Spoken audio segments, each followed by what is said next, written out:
Attention, vous écoutez un programme audioactif.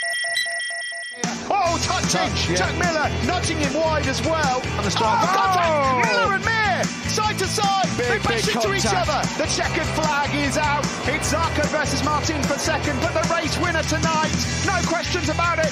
A stunner from Fabio Quartararo to win, and the battle for second is close, but it goes to Zarco in an amazing race. Bonjour à tous et bienvenue dans un nouvel épisode de C'est qui en pôle. Aujourd'hui, je reçois Chloé Flénet. Comment tu vas, Chloé ? Salut Ophélie, mais ça va bien, on est sous le soleil plat de Manicourt, donc non, ça va très bien.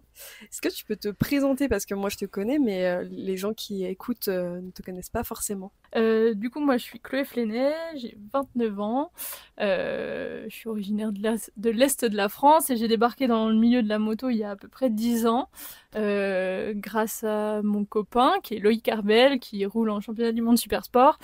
Et j'ai aussi travaillé pendant 3 années à la Fédération française de moto, donc vous m'avez peut-être déjà croisé avec une chemise blanche et un petit logo sur la poche. Et depuis peu, j'ai créé une société qui s'appelle Horizon Expérience.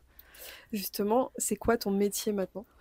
Donc du coup, avec Louane Leclouérec, qui était aussi chargée de communication à la Fédération française de moto, on a décidé de sauter le pas et de créer Horizon Expérience, qui est une agence de communication sportive et d'événementiel sportif. Dans événementiel sportif, on n'organise pas de compétition. En revanche, on propose des packages aux entreprises ou aux particuliers qui veulent vivre les grands événements moto en France et en Europe de façon privilégiée, avec de la restauration, de la réservation d'hébergement ou de transport, et puis des petits plus sur les événements grâce au réseau qu'on a pu se créer avec Louane depuis quelques années. On arrive à proposer des trucs un peu inédits, on va dire. Ouais, c'est ultra varié, tout en restant dans ce qui te passionne, toi, du coup. On va revenir un peu sur ta carrière, parce que tu l'as dit, ça fait un peu plus de 10 ans que tu es dans le milieu. Comment t'en es arrivé au monde de la moto ? Est-ce que c'était par rapport à ton copain Loïc, ou est-ce que t'aimais ça déjà de base ? Moi, j'ai regardé les Grands Prix avec mon père, hein, comme la plupart des gens, je pense, passionnés.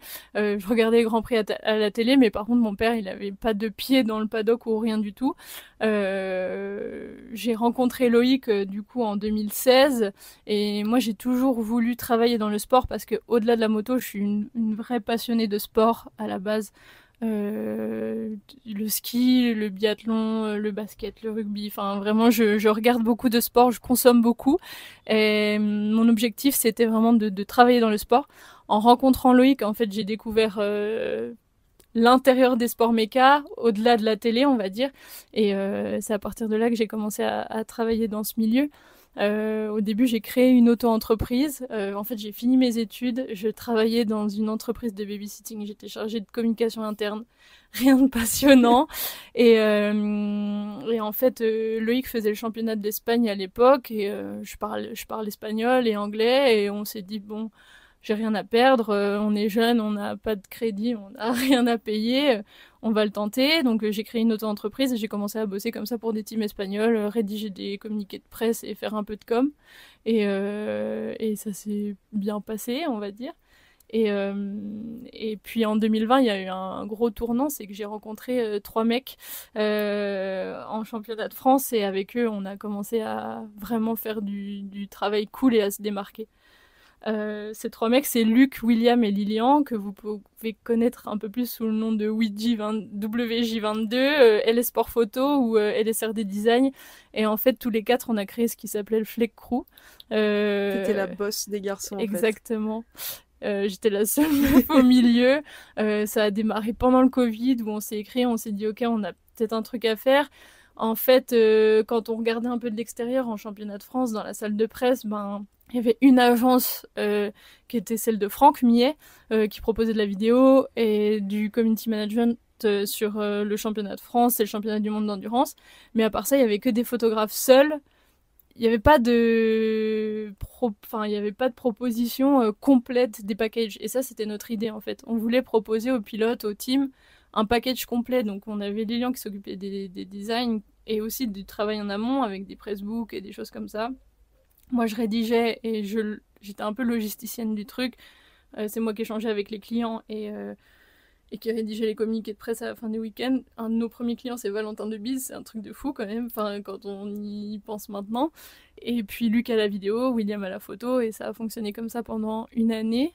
On aurait tellement voulu que ça dure plus longtemps, mais en fait, financièrement, on s'en remboursait nos frais, on sortait pas forcément de salaire, et Luc et moi, on s'est fait débaucher, on va dire, par Franck Millet, et on en a discuté tous les quatre. Lilian, il y avait des projets qui allaient sortir quand même. On sentait que Lilian, de toute façon, il allait décoller avec ou sans nous. Il n'y avait pas de problème pour lui. Et puis William aussi. Lilian qui aujourd'hui fait toutes les affiches des manches du World Superbike, qui travaille pour plein d'autres sports à côté, enfin, qui a sa patte dans le milieu et qui est assez reconnaissable d'ailleurs. Et William, comme tu le disais, qui fait plein de photos pour la Dorna, pour plein de pilotes, en FSBK, en Mondial Superbike, en MotoGP même. Donc au final, vous aviez tous un rôle pour grandir chacun séparément dans le paddock, tout en étant toujours ensemble, parce que vous êtes toujours fourrés ensemble. Mais on va revenir rapidement sur ta période en Espagne. Avec Loïc, vous avez arpenté l'Espagne dans tous les sens.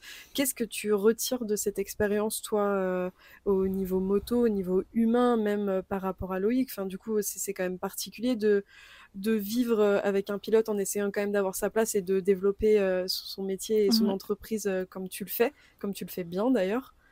Non, après on s'est rencontrés jeunes avec Loïc, lui il avait 19 ans, moi j'en avais 20, on savait pas du tout où ça allait nous mener, là on est 9 ans plus tard et quand on regarde on se dit ok, on a fait les bons choix, mais c'est sûr qu'au départ on se lance dans un truc, moi mes parents ils m'ont dit t'es sûr?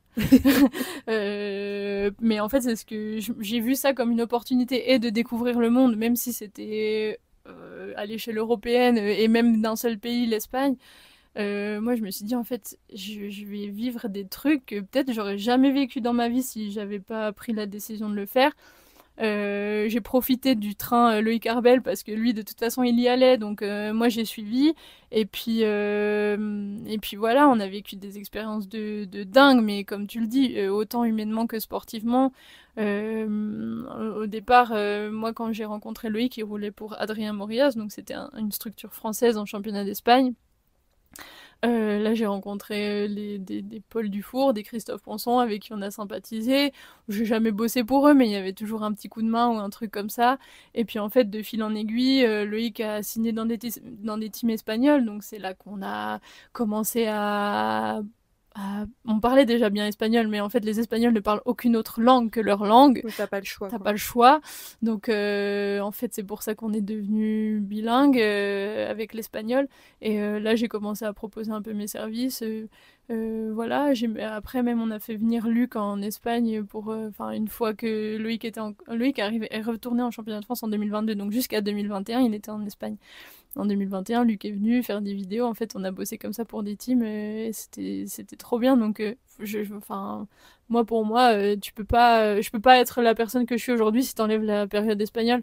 On avait même avant que le Covid arrive, en France, on avait pour projet de déménager en Espagne. Et il m'est arrivé un truc, c'est quand même très drôle, c'est une anecdote que j'aimerais bien raconter. C'est que on part du coup début 2020 pour habiter en Espagne. Loïc à l'époque il roulait pour une équipe qui s'appelle ça s'appelle plus Endotrans maintenant, c'est Team Lodzina je crois, un truc comme ça, mais c'est Ferran Torrento le team manager, c'est à lui, c'est son équipe. Il faisait rouler Oscar Gutiérrez, je sais pas, il fait du moto-i là maintenant, il gagne des courses. L'année dernière, je crois qu'il fait 3e du championnat, mais bon, c'est un talent pur, Oscar. Et on a rencontré Oscar, on a rencontré Ferran et ça a matché direct parce que hyper carré, hyper pro et franchement c'était génial. Et Ferran nous dit, vous verrez, les Espagnols pour louer un appartement c'est compliqué. Venez en Espagne sans avoir forcément de logement, moi je vous héberge ou machin. Et je vais avec vous dans les agences immobilières pour trouver un appart. Ok. Donc on part comme ça et tout. Et au début, on ne cherche pas trop. On était vers Lleida. C'est au niveau de Barcelone, mais plus dans les terres. Et puis Ferran, lui, son entreprise, elle est basée à Alcaraz. Donc sur le circuit d'Alcaraz. Et il y a une piste de dirt track à côté du circuit de vitesse. Et en fait, un matin, Loïc sort sa moto de dirt et tout. Et bon, moi, j'avais entendu un petit peu vaguement parler qu'il y avait des pilotes MotoGP qui venaient de temps en temps. Je sens vers quoi tu tends. Et on décharge la moto et là, je vois un van qui arrive, 93-73. Bon, je dis ok.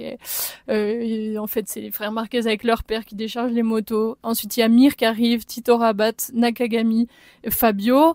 Je saurais même plus te dire Marcel Schrotter à l'époque quand il était en Moto 2. Enfin, le paddock MotoGP qui arrive devant chez toi, de là où on était en fait. Et truc de fou. Et j'ai fait une erreur que je regrette pas parce que aujourd'hui les plans ont changé entre guillemets. Mais donc je prends des photos toute la matinée. Je prends des photos alors que je suis pas photographe dans l'âme. Juste voilà, j'essaye de faire 2-3 trucs. Et je prends des photos et Fabio vient me voir après pour me demander, parce qu'il y avait que moi en fait qui faisait des photos aussi. J'ai pris des trucs cool, donc je lui montre sur mon Mac et il me dit ouais tu peux me les filer et tout. Et puis j'avais rien retouché, j'avais pas mis le logo, j'avais rien mis du tout. Du coup je lui airdrop les photos. Et du coup il y a 2-3, je sais plus, je crois qu'il y a Mir qui vient aussi prendre des photos, je lui airdrop et tout. Et là le soir, je scrolle sur Insta et là je vois MotoGP qu'on postait les photos de la journée. Et là, je me dis, oh, putain, j'ai loupé un truc, quoi.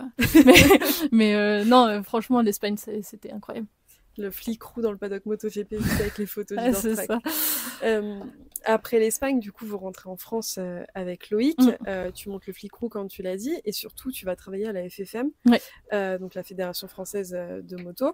À quel moment ça s'est fait et c'était quoi ton poste là-bas ? Parce que c'est assez nébuleux pour les gens qui ne connaissent pas la FFM. On se dit, bon, c'est eux qui contrôlent la moto en France, mais qu'est-ce qu'on y fait ? C'est sur ça que j'aimerais bien développer le truc, parce que en fait, même moi, avant d'y rentrer, je savais pas ce qu'on y faisait. Du coup, après l'Espagne et après la première année en championnat de France, je me fais débaucher par Franck Millet. Je bosse pour son agence sur le championnat du monde d'endurance. Je fais de la rédaction et de la logistique. J'envoie les produits finis aux clients. Enfin voilà, vraiment. Franck c'est grâce à lui en fait. Il fait partie des pièces qui font ce que je suis aujourd'hui. Donc Franck me fait bosser sur le championnat du monde d'endurance, championnat de France, Superbike, et puis à la fin de l'année, moi j'avais besoin d'un peu plus de stabilité. C'est cool, c'est 11 week-ends dans l'année, mais financièrement, ben forcément, moi j'en avais marre d'être chez mes parents. Après mes études, je suis retournée habiter chez ma mère parce que j'ai décidé de monter l'auto-entreprise et que voilà. Mais au bout d'un moment, l'indépendance, elle toque à la porte et voilà. Donc je dis bon, je vais essayer de trouver un truc un peu plus stable, mais j'avais pas envie de quitter le milieu de la moto, c'était un peu compliqué. Du coup, comme Franck avait pour client la Fédération Française de Moto, et que moi j'étais le maillon qui envoyait les produits finis, etc., j'envoie un SMS à Louane, du coup. C'est fou comme les choses sont faites. C'est que j'envoie un SMS à Louane en lui souhaitant bonne année, et je lui dis si jamais il y a un poste qui se libère à la Fédé, moi je suis intéressée. Bon, voilà, elle me répond pour l'instant rien de sûr et tout. Entre-temps, j'avais passé des entretiens pour bosser chez motorsport.com. Enfin voilà, ça devait peut-être se faire et il fallait que je travaille mon anglais. Donc je book un solo trip d'1 mois à New York. Au final, le job, ça se fait pas et je décide de partir quand même parce que bon, j'avais tout booké de toute façon.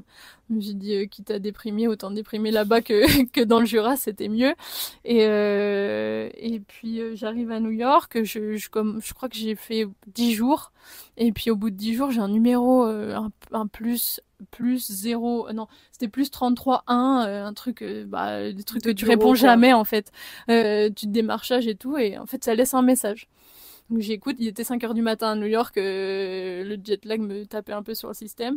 J'écoute le message, ouais bonjour, c'est Tommy de la Fédération Française de Moto, je suis responsable marketing, Louane m'a dit que tu cherchais un job, on a peut-être un truc pour toi.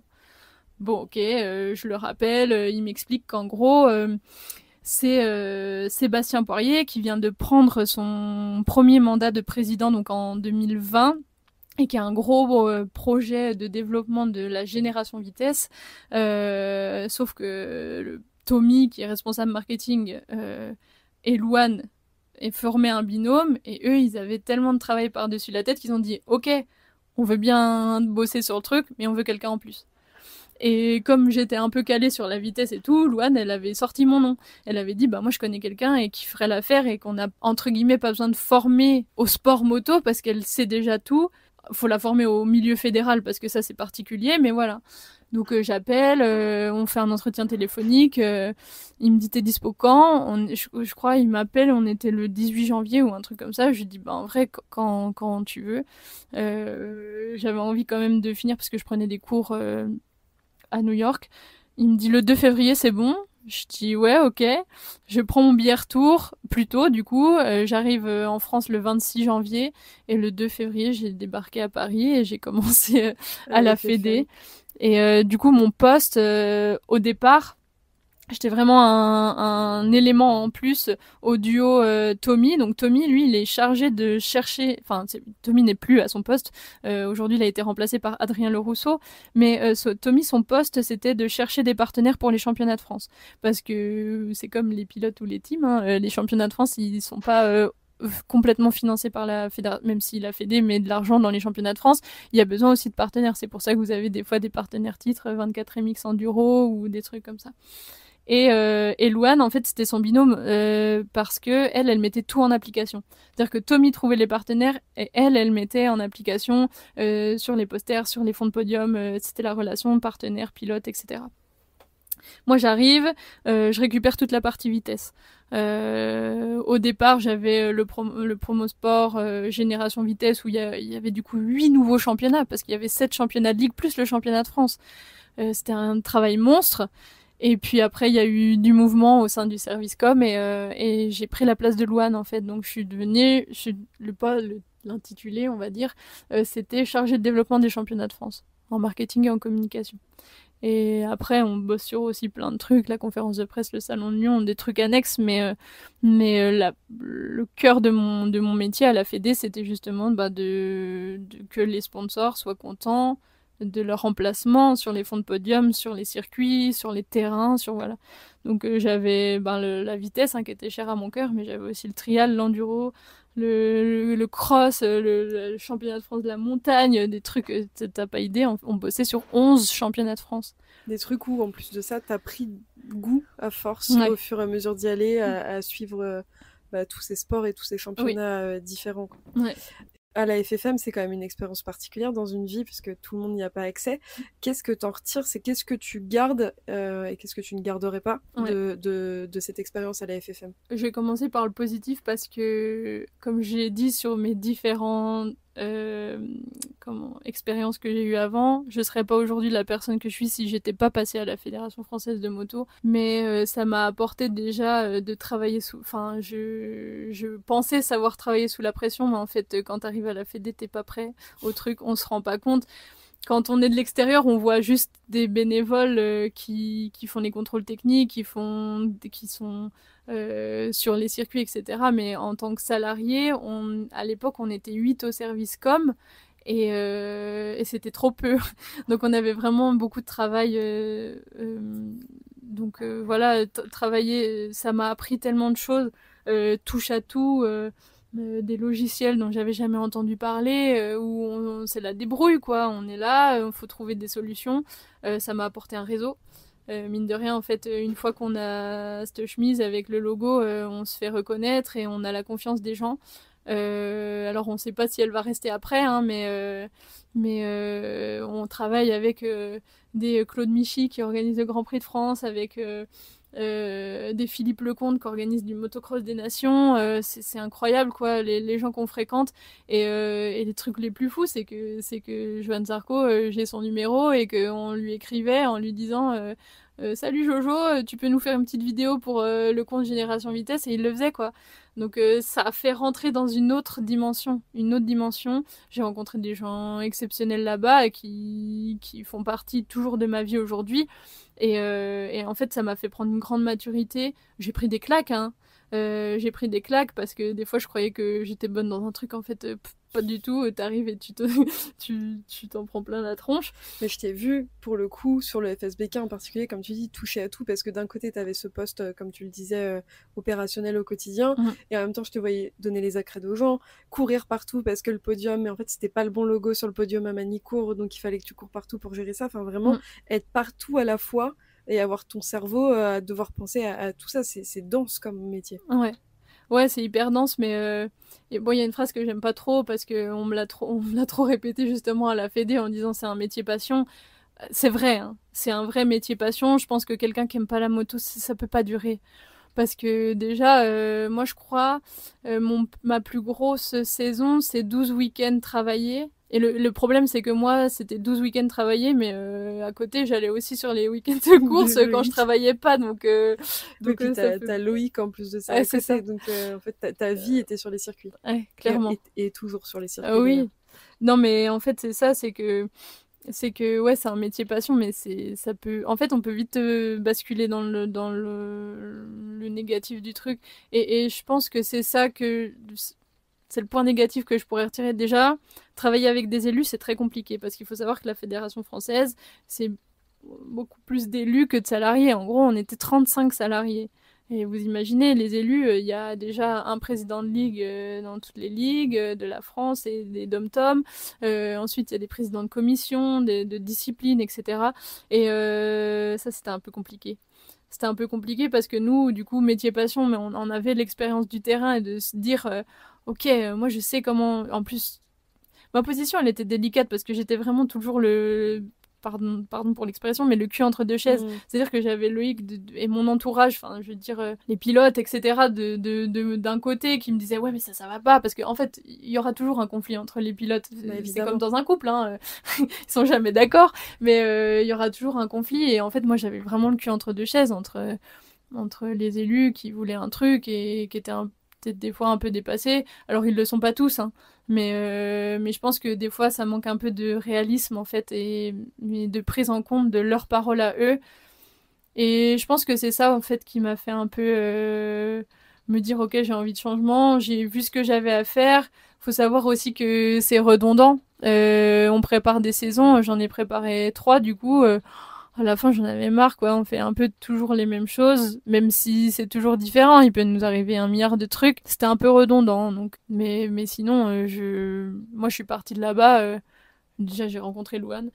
Ça, c'est un ultra point positif parce que sans elle, j'aurais pas créé tout ça. Mais je pense que j'ai fait mon temps. Et puis, t'as un aspect, comme tu le dis, avec les élus qui est très politique aussi. Et quand la politique touche à la passion, ça devient forcément compliqué.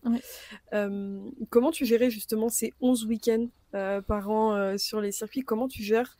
Parce que toi, t'as ça, t'as Loïc à côté, t'as ce que t'as envie de voir aussi, parce qu'il y a forcément des courses qui te tiennent à cœur et que t'as envie de voir, t'as tous les copains sur le paddock.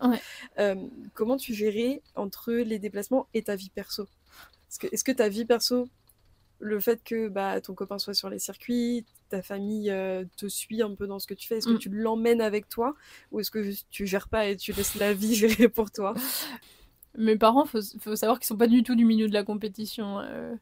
Moi, ma maman, si, elle est venue quand Loïc roulait en Espagne, elle est venue une fois, mais sinon, il a fallu que j'explique à mes parents ce que je faisais vraiment dans la vie parce que ils en savaient rien. Et je pense qu'aujourd'hui, si je leur donnais le micro et que je leur demandais de dire ce que je fais, je sais pas, mais ils sont hyper admiratifs de ce que je fais. Hein. Il y a pas de problème avec ça, mais je pense qu'ils ont pas la notion de l'importance que ça a dans ma vie entre guillemets.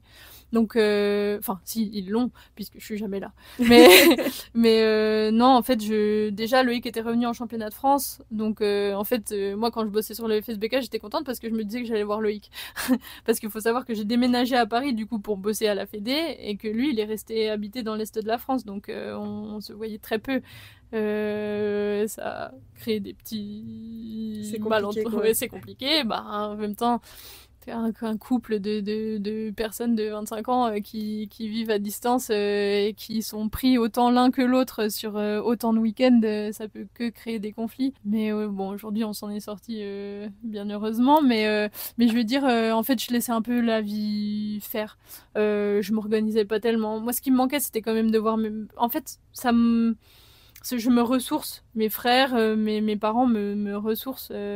Donc je prenais quand même le temps d'avoir des trucs vraiment off, même s'il y avait toujours la télé allumée, s'il y avait un Grand Prix, je sautais dessus. Mais c'est le seul truc que je planifiais. Je savais à l'année où est-ce que je serais, enfin quand est-ce que je serais pas là. Et je me gardais des week-ends en me disant, ok, celui-là, je fais rien du tout, même si on me propose un truc. Je veux voir ma famille. Je pense que le point le plus difficile, c'est l'amitié. Enfin, c'est mes amis, en fait, que j'avais dans l'Est de la France, que j'ai très peu vu pendant 3 ans. Très, très peu vu. Parce que soit j'étais sur une course, soit quand je rentrais, j'avais pas forcément envie de les voir, parce que j'avais envie de voir mes frères et mes parents. En sachant que mes parents sont séparés, donc ils habitent à 1h30 de route, donc c'est une logistique incroyable, mais je laissais un peu la vie choisir pour moi, on va dire. Et du coup, après tout ça, vous avez créé avec Louane, comme tu l'as présenté, Horizon Experience. Oui. Moi, je vous ai vu au Mans cette année lancer votre premier événement sur le Grand Prix de France. Comment ça s'est passé cette première fois pour vous, pour l'agence, et le quotidien maintenant dans ce monde de moto, parce que vous vous concentrez beaucoup sur la moto pour l'instant.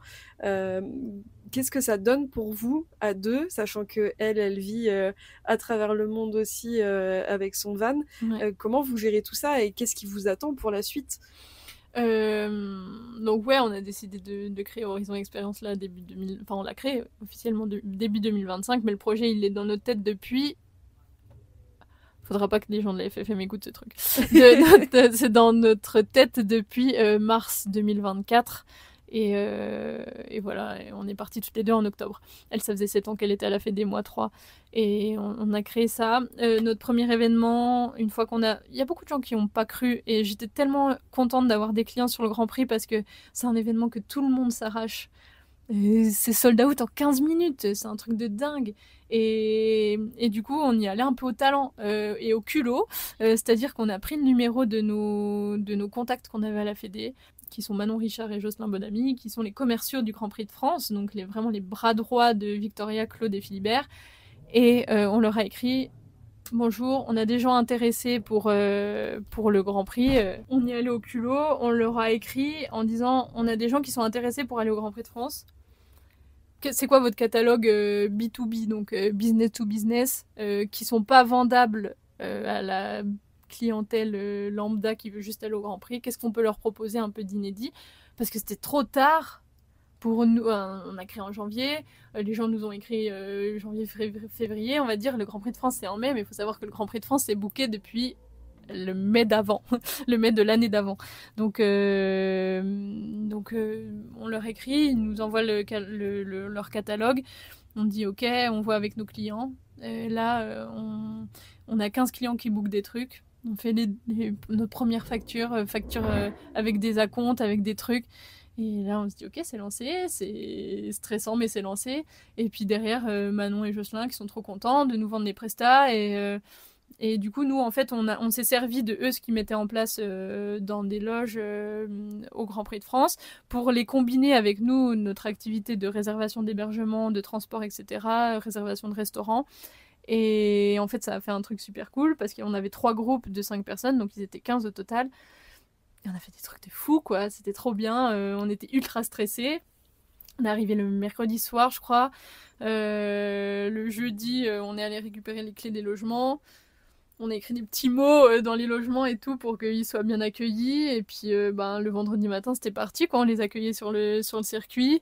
Franchement c'était trop génial. C'était trop génial parce que en plus ils ont vraiment joué le jeu, l'équipe du Grand Prix de France, parce que Manon un dimanche matin me dit j'ai 5 places dans un van pour aller faire un tour en bord piste, ça t'intéresse?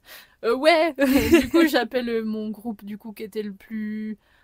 c'est le business, hein, avec celui qui avait le plus payé en fait pour le week-end. Je lui dis voilà, j'ai ça, est-ce que ça vous intéresse? Oui, direct. Et en fait truc de fou, ça marche. On refuse même des gens 2 semaines avant le Grand Prix parce que ouais, finalement, est-ce que t'as des trucs? Non, j'ai plus rien, c'est sold out de partout et moi je peux rien faire. Donc trop bien, la victoire de Joanne, Incroyable. C'est du pain béni. Je veux dire, ils sont repartis des étoiles dans les yeux. Véridique, on a reçu un message qui nous disait mais meilleur Grand Prix de ma vie, c'était incroyable et tout. En plus, on avait des clients qui étaient dans une loge dans la tour de la direction de course, qui avaient vu sur le podium. Et là, je me dis, ok, on a fait le bon choix, quoi. C'est ça que je veux faire, c'est mettre des étoiles dans les yeux aux gens, autant que moi j'en ai quand je vois un Zarco passer la ligne d'arrivée. Mais ça, le fait que ce soit un Français qui gagne au Grand Prix de France, c'est un truc de fou, mais ça aurait été n'importe qui, entre guillemets, je pense que j'aurais eu la larme à l'œil, peut-être un peu moins, mais de la même façon, parce qu'en fait, c'était le premier aboutissement de Horizon Experience en se disant, ok, il va y avoir des périodes plus difficiles, c'est certain, mais là, c'est facile, parce qu'en fait, on a juste fait kiffer des gens, et des gens qui ont déjà rebooké pour l'année prochaine. Et nous, on est en liste d'attente pour avoir une loge à nous, quoi. Et si je regardais un an en arrière, j'aurais jamais imaginé que direct un an après, on puisse déjà réserver une loge. C'est au même titre que, je sais pas, des Furigans, des Maxès, c'est incroyable. Horizon Experience. Et la suite, là, c'est quoi? C'est le bol d'or, Ouais. la com que tu peux faire pour certains pilotes, du coup. Pas pilote, on n'a pas de client pilote encore. Enfin, en fait, je sais même pas si on en aura. Si des pilotes passent par là, appelez Chloé. Ouais, voilà. On a tous les tarifs, on n'est pas forcément hyper cher. Non, en fait, à la base, on est vraiment des communicantes, hein. Nous, notre formation, c'est faire de la com, de la relation presse, des trucs classiques. Après, on a une petite préférence pour l'événementiel parce qu'on est toutes les deux des filles de l'action. Nous, sur le terrain, tu nous mets n'importe où, je crois que ça marche. Donc c'est cool. Mais nous, on a notre plus gros client en com, ça peut paraître fou, mais c'est la Ligue Auvergne-Rhône-Alpes de moto. Donc encore un truc qui est affilié à la Fédération Française de Moto. Mais c'est des gens avec lesquels on a bossé pendant des années, qui connaissent notre valeur en tant que personne et travailleurs, quoi. Et quand on est parti, nous on dit, ah bah nous on aimerait bien redynamiser la com et tout, et c'est parti comme ça.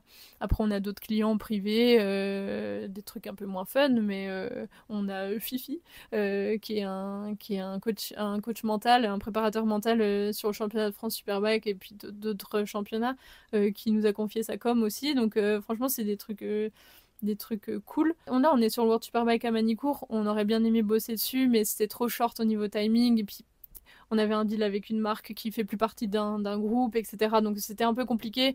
On a préféré ralentir et se dire, ok, moi perso, je vais profiter de la Manche française avec Loïc qui revient de la blessure. C'est un mal pour un bien, on va dire, entre guillemets.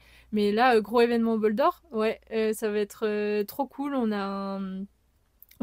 organise un séminaire pour une entreprise qui fait partie du milieu de la moto et qui nous a confié en fait le projet d'organiser ce séminaire pour des membres de leur entreprise qui n'ont jamais trop mis de... C'est fou pour une entreprise qui travaille dans le milieu de la moto, mais qui n'ont jamais mis de pied sur le circuit.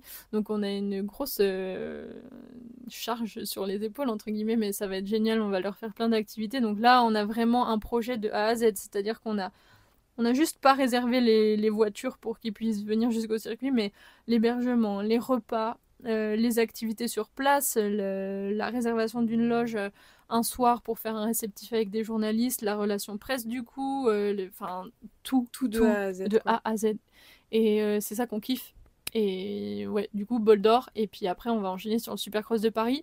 Un peu plus de terre, on va dire, mais là, il y a plein de trucs à faire aussi, c'est génial, c'est une super fête. Donc, on va bosser là-dessus, et puis voilà, on verra où ça nous mène. On aimerait bien le Touquet aussi, il y a pas mal de choses à faire sur le Touquet, Paris-Plage. Et puis voilà, quoi. Moi, j'ai toujours rêvé de bosser sur les Grands Prix. Ce truc, c'est un peu disparu au fur et à mesure des années parce que j'ai pris de la maturité. Je me suis dit, en fait, 22 week-ends dans l'année, je suis pas sûre que j'ai envie de les faire. Et puis, de toute façon, malgré mes recherches, j'ai jamais trouvé chaussure à mon pied, entre guillemets, au niveau salaire, etc. Là, on a l'occasion de le faire autrement. On a des demandes pour aller au Grand Prix de Valence, la finale. On a bossé dessus, on a fait la proposition, on attend le retour.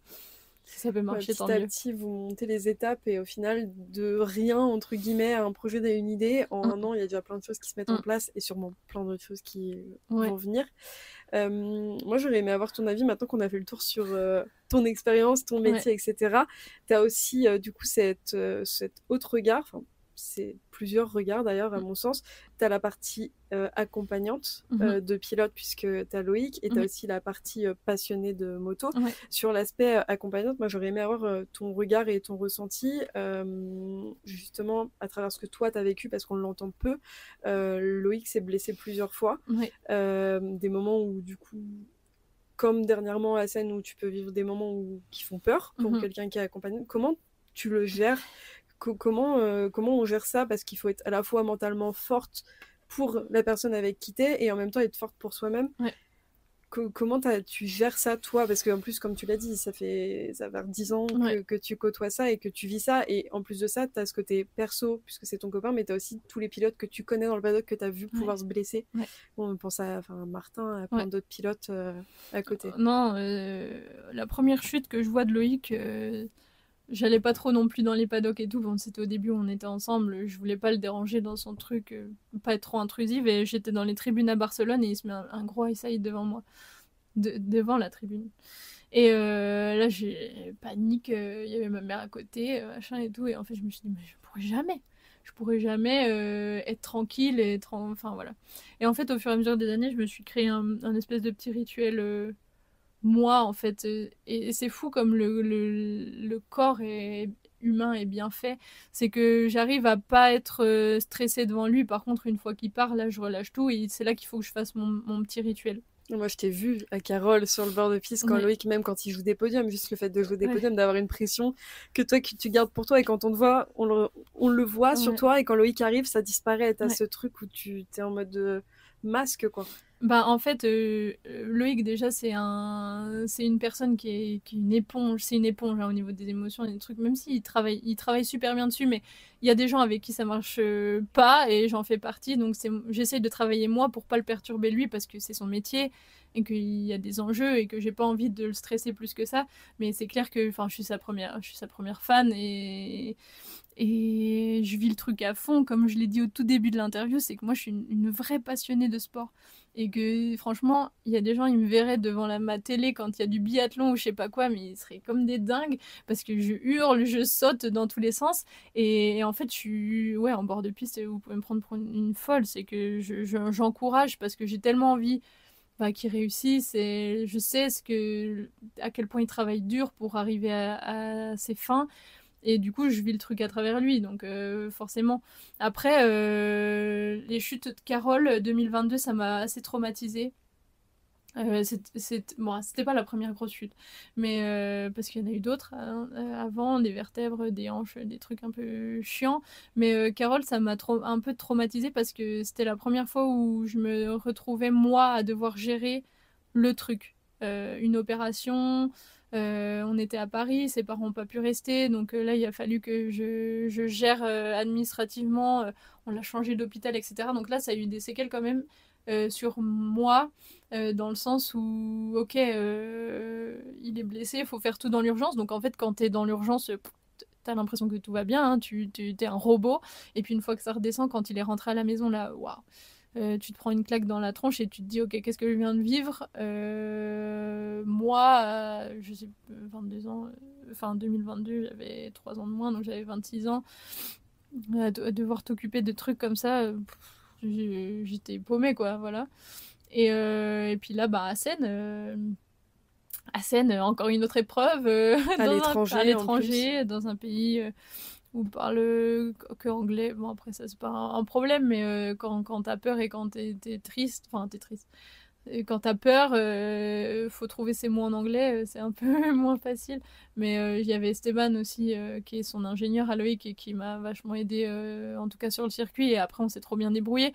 Donc, comment je le gère Là, d'ailleurs, j'ai eu un rendez-vous chez mon médecin traitant début de semaine pour des formalités. Et elle m'a dit ça va, c'est pas trop peur de retourner à Manicourt et tout. Et je lui dis bon, non. Moi, j'avais pas l'impression. En fait, elle me dit faites attention. Parce que Loïc, il a pas de traumatisme, vu qu'il se souvient de rien, en fait, il a pas le traumatisme de tout ce qui s'est passé. Et en fait, moi, au début, je me suis dit, oh non, ça va être tranquille. En fait, depuis qu'on est arrivé ici, je suis un peu plus stressée parce que la dernière fois qu'on était là, ben, ça s'est mal passé. Après, je sais que ça va bien se passer, mais il y a toujours cette petite appréhension de se dire, ok, moi, j'ai envie de rentrer dimanche soir dans le camion avec lui et pas autrement. Donc, enfin, pas rester ici une semaine de plus, quoi, c'est hors de question. Bon, puis la Donc, Nièvre, bon. non, voilà. Il y a un peu d'appréhension, mais je trouve qu'on gère plutôt bien. J'essaie de pas. Enfin, après, c'est ce que je dis, le corps est tellement bien fait, c'est que quand il est à côté de moi, je stresse pas. Parce qu'il est là. Ouais. Là, tu peux contrôler un peu ce qu'il y a autour. Et puis je vois tout ce qu'il fait pour lui, se calfeutrer du stress et le gérer le sien, que moi j'ai pas le droit de lui donner. Ça gâcherait tout son travail. Donc, mais lui, il m'a jamais vu sur le board. On peut demander, il y a Steven Neumann à chaque fois quand je le croise. C'est vraiment un bon copain, Steven, qui est racing manager chez Pirelli en compétition là, sur le World Superbike. Quand il me voit, il rigole parce qu'il sait que j'ai mes petits rituels. Je touche mon collier tout le temps, je me gratte les cheveux, je remonte. En fait, c'est mon rituel, c'est une fois que je suis sortie de la grille, c'est de remonter très très doucement la pit lane jusqu'au box ou jusqu'à l'endroit où je peux regarder les chronos et c'est là où je relâche un peu la pression, mais non, ça va. Je pense que tout le monde pourrait pas le faire. C'est intense comme rôle, parce que comme tu le dis, il y a une pression sur tes épaules aussi de ne pas montrer ton stress pour pas que la personne avec toi le soit. Ressente. Ouais, non, franchement. Et puis, c'est un vrai contrôle des émotions. Même sur bon, le stress, c'est une chose. Je pense que le stress, c'est le truc le plus difficile à gérer, mais il y a aussi la peur. Enfin, moi, j'ai vraiment pas envie de lui montrer. Je pense que ça aurait pas marché si j'avais peur. J'ai pas peur. Je sais que c'est le truc le plus qui le fait vibrer le plus. Moi aussi, au final, de le voir rouler, mais ouais, je pense que tout le monde peut pas gérer comme ça. Et Chloé, pour finir cet épisode, j'aurais aimé avoir ton avis sur deux choses. La première, c'est que tu connais tout le paddock FFBK, tout le monde te connaît. C'est quoi ton regard sur ce championnat aujourd'hui? Est-ce que tu penses que les personnes qui roulent ont raison ou qu'elles devraient aller en Espagne, là où on sait qu'il y a un vivier de pilotes qui sont en train de prendre place, et aussi qu'il faut suivre en FSBK? Je pense à 2-3 pilotes, mais j'aimerais voir si c'est ce que toi t'as en tête, parce que t'as quand même un regard, t'as l'expérience qui fait que, et je trouve ça intéressant d'avoir ton point de vue. Ouais, maintenant je peux dire à peu près ce que Enfin, j'ai toujours pensé la même chose, ça a évolué avec le temps et aussi avec le fait que je le côtoie encore plus, le championnat de France Superbike, et que je discute avec beaucoup de gens qui sont acteurs de ce championnat. À la Fédé, je devais garder les choses pour moi parce que c'est politique, comme on l'a dit tout à l'heure. Aujourd'hui, pour moi, je trouve que les pilotes ont raison. S'il n'y a pas de retransmission qui arrive dans les années prochaines, le championnat va réduire ou mourir ou disparaître. Surtout que Kenny Forêt va forcément prendre sa retraite à un moment donné et que c'est lui qui est le visage du FSBK actuellement. Exactement. Aujourd'hui, j'ai été persuadée un temps, mais en fait, c'est des cycles. Pour moi, la vie, que ce soit dans le sport, dans tout, la vie, c'est un cycle. Pendant des années, le championnat d'Espagne était le plus haut niveau. Je parle pas du film Junior GP, je parle vraiment du ESBK, du championnat d'Espagne. T'allais en Superbike, t'avais des gars, t'avais Rabat, t'avais des Roman Ramos, des gars qui roulent hyper vite. Et même aujourd'hui, si je vous fais la liste des gars qui sont aujourd'hui en moto 2 ou en moto électrique qui roulaient avec Loïc, même qu'on roulait en moto GP, Raúl Fernandez, Augusto Fernandez, Oscar Gutiérrez, bon il est en moto électrique, Miquel Ponce, Hector Garceau, des gars qui ont joué devant en moto 2, Augusto Fernandez, oui, il fait un podium au moins. Non, il fait 4 je crois. Son meilleur résultat ça doit être 4 en MotoGP. Bon, tu vois, c'est des gars qui ont roulé vite, donc tu te dis, ouais, c'était là-bas qu'il fallait être, mais faut être là-bas quand t'es espagnol.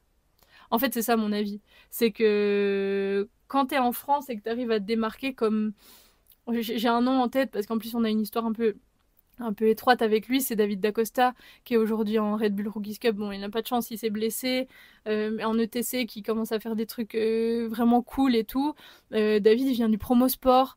Mais sauf qu'en fait, il a un talent tellement pur. Il a fait du promo sport, après il a fait du 300 FSBK. Après, il y a des gens qui se sont intéressés à lui, qui se sont dit non, mais lui, il faut qu'on lui fasse rouler sur une vraie moto de course, donc une Honda NSF 250, avec un châssis rigide et tout.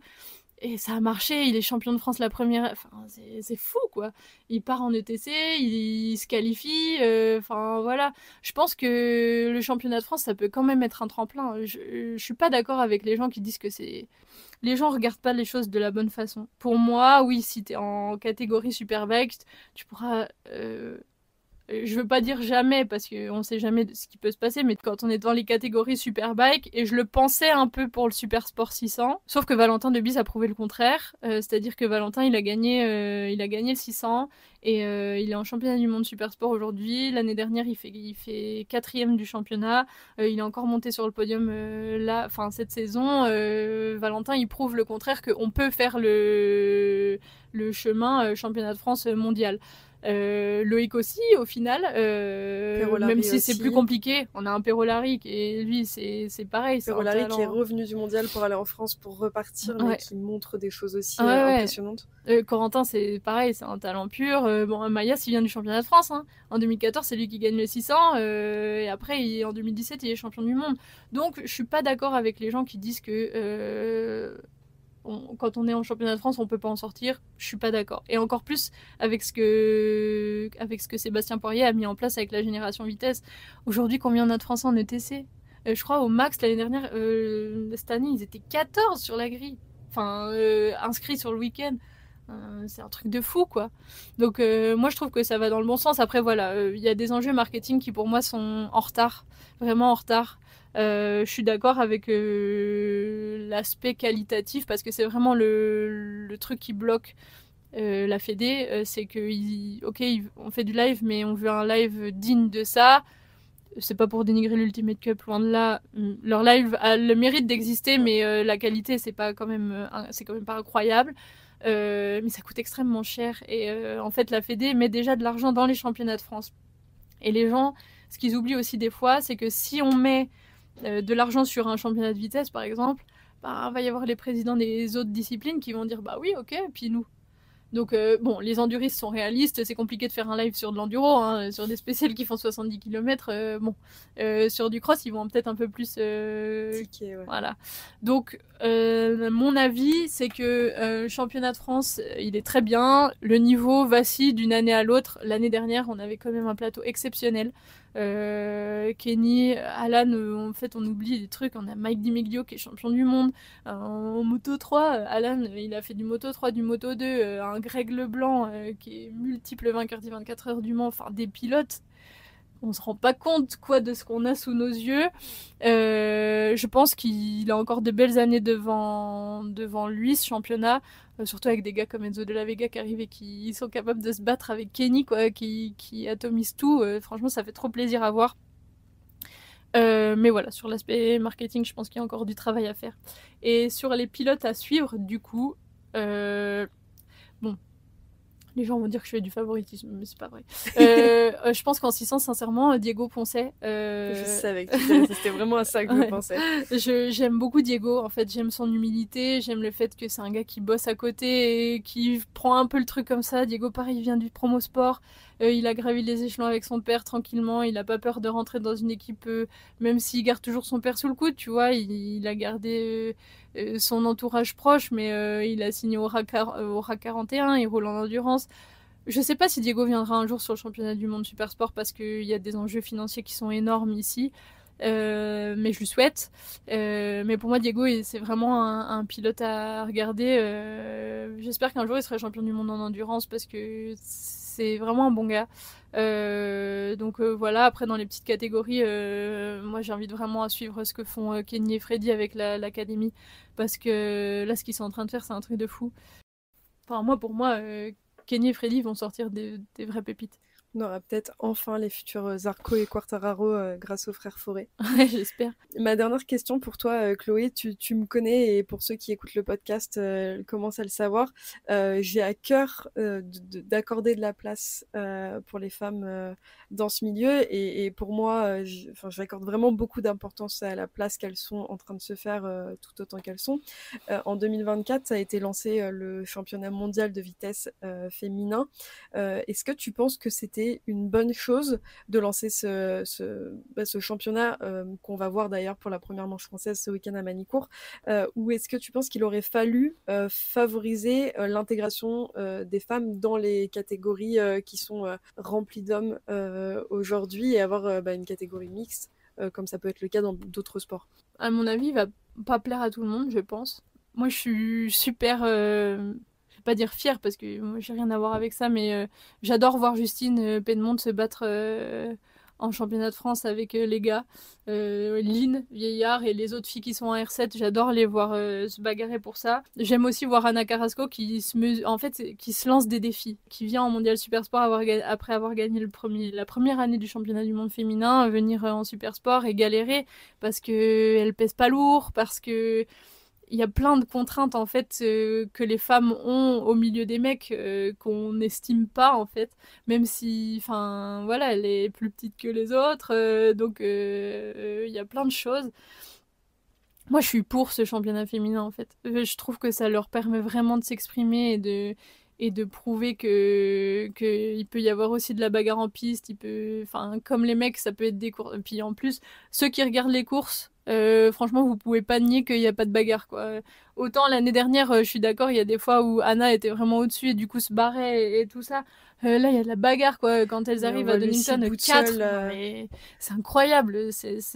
Donc moi, je suis vraiment contente et en plus, on peut voir, enfin, des filles françaises se battre. Voilà, il y a Émilie et Ornella qui sont là depuis des années, enfin depuis le début de la création de ce 2 ans. Évoluer, on voit la progression et tout, et c'est trop cool d'avoir eu ces 2 ambassadrices la première année. Elles ont fait une petite place à Lucie qui est arrivée. Je pense que y a personne qui était prêt à ce qu'elle arrive et qu'elle même là, j'ai vu sur les réseaux du World Women Championship, ils ont fait une capsule sur elle parce que personne s'y attendait. Elle vient de l'European Bike, donc qui est une coupe de gentleman rider entre guillemets avec ses BMW. C'était la seule meuf à rouler en 1 minute à Carole. Elle arrive ici. Et là, tout le monde qui est sur le cul. Moi, ça me fait trop plaisir de voir ça. Et de voir là, ce week-end, la Fédé qui accorde de wildcard. On va avoir 5 nanas sur une grille. Je sais plus combien. Elles sont 24, non? Ouais. Je sais pas depuis quand on a eu autant de Français en World Superbike, parce qu'entre le Supersport, ce championnat, on est beaucoup ce week-end. Et du coup, ça rend le week-end encore plus. Enfin, c'est une fête pour le sport moto en France, quoi. Moi, en vrai, pour répondre vraiment purement à la question que tu m'as posée, je suis contente de voir un championnat exclusivement dédié aux femmes parce que je trouve que ça les met encore plus en avant. Il y a des exceptions. Une Anna Carrasco qui est championne du monde en 300, on en parle et on en parlera toujours parce que c'est la seule à l'avoir fait. Mais pour moi, de les avoir toutes ensemble dans un même championnat qu'on met, et en plus Dorna le fait extrêmement bien.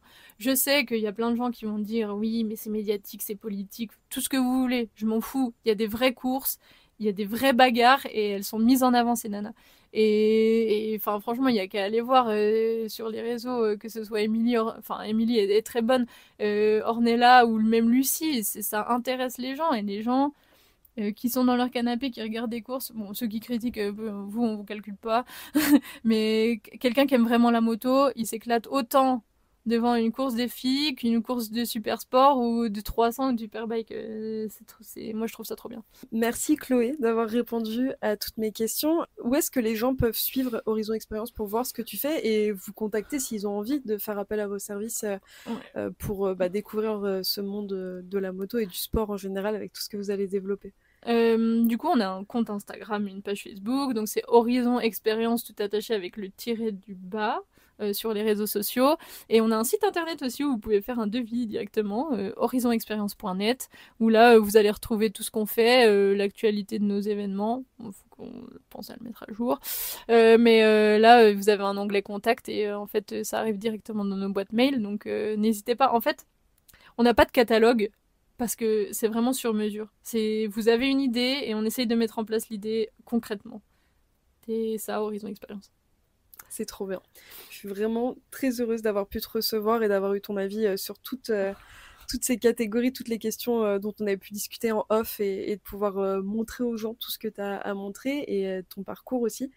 C'est tout pour nous aujourd'hui. Vous pouvez en attendant nous retrouver sur toutes les bonnes plateformes de streaming, donc Apple Podcast, Spotify, Deezer, etc. Aussi sur YouTube et venir discuter de moto sur Twitter, Facebook et Discord. Et je vous dis à très vite et à très vite Chloé. Salut.